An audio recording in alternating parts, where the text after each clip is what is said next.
coffee lovers! Welcome back to the third video of 365 Days of Celebrations. And today we're exploring the fascinating world of coffee on National Coffee Day. Coffee's history is a captivating journey across centuries and continents. But how did it all begin? Well, let's start in the 9th century when an Ethiopian goat herder named Kaldi discovered coffee's energizing potential on his own goats.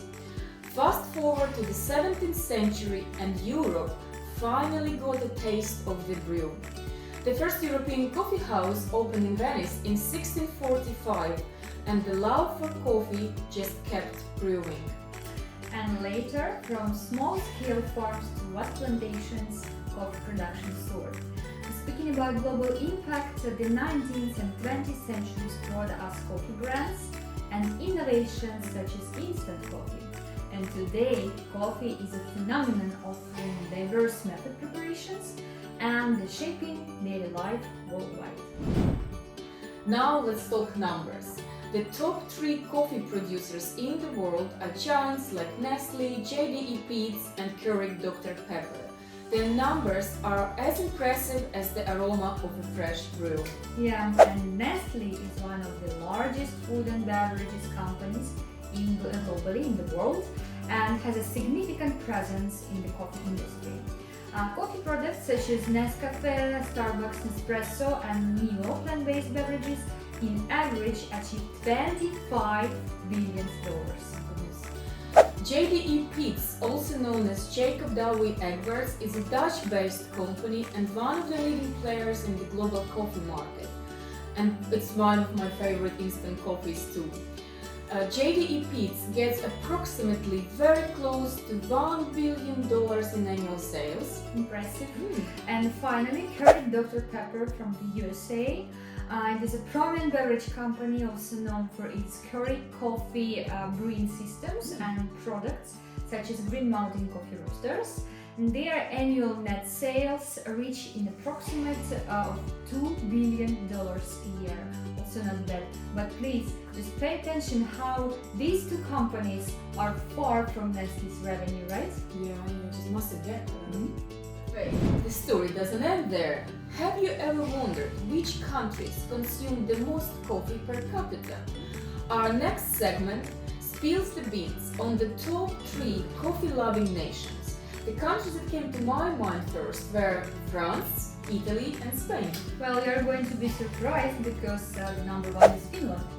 So Finland consistently ranked as one of the top coffee consuming countries in the world. The average coffee consumption per person in Finland is estimated to be approximately 12 kilos per person a year, while in France the consumption is 3.5 kilos, in Italy 6 kilos, and in Spain is only 4.5 kilos per person a year. Wow!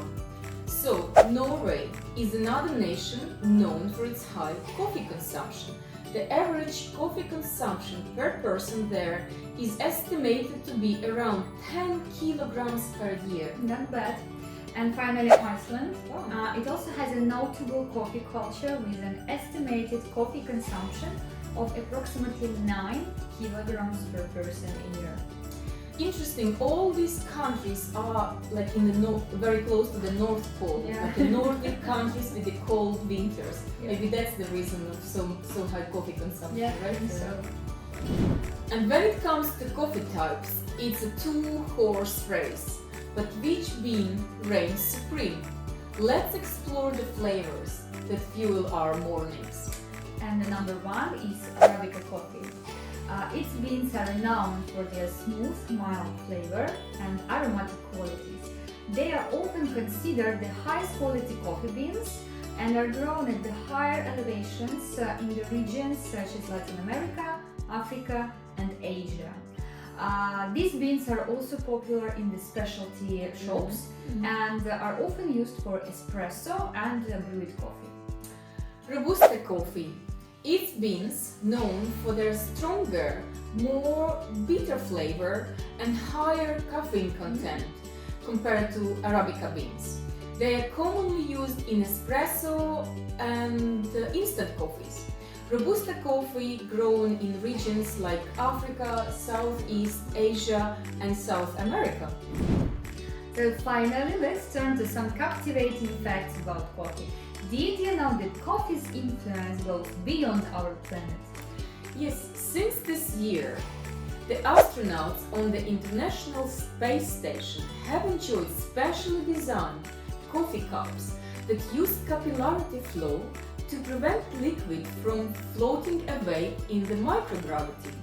Coffee aroma can be particularly comforting in the confines of the spacecraft. Unfortunately, very few of us will experience that. Yeah, that's true. But let's not forget where it all begins, the coffee plantations. Did you know that there is a special coffee belt where the magic happens? Yes, coffee grows in the region called the Coffee Belt, which encircles the Earth near the equator. The belt includes countries like Brazil, Colombia, Panama, Ethiopia obviously, Kenya, Vietnam and many others. The combination of temperature, altitude and rainfall in this region is ideal for coffee cultivation. And did you ever think that coffee could be something more than just a morning ritual?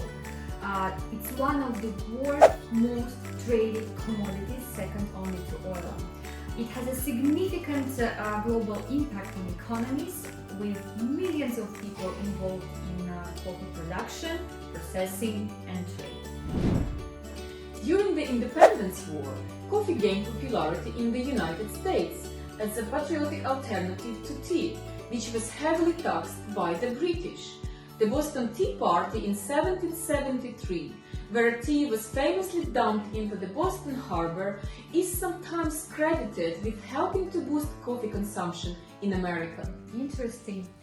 And finally, the 17th and 18th centuries coffee houses, often referred to as penny universities, played a crucial role in dissemination of knowledge and ideas.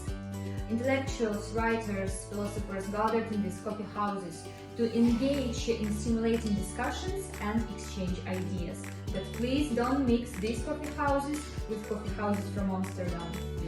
So, for example, one of the most famous French philosophers, Voltaire, was quite frequent visitor of these coffee houses in Paris. And as a result, coffee houses became kind of intellectual centers during that period. Well, that's all for this special 365 days of celebration episode on the National Coffee Day. From its humble beginnings to its global influence, we have covered it all. So raise your cup and toast to the drink that keeps the world buzzing. And please don't forget to hit the Like, button comment, below. and subscribe. For more quirky celebrations, and join us next time when we uncover more national holidays. Until then, stay caffeinated, my friends.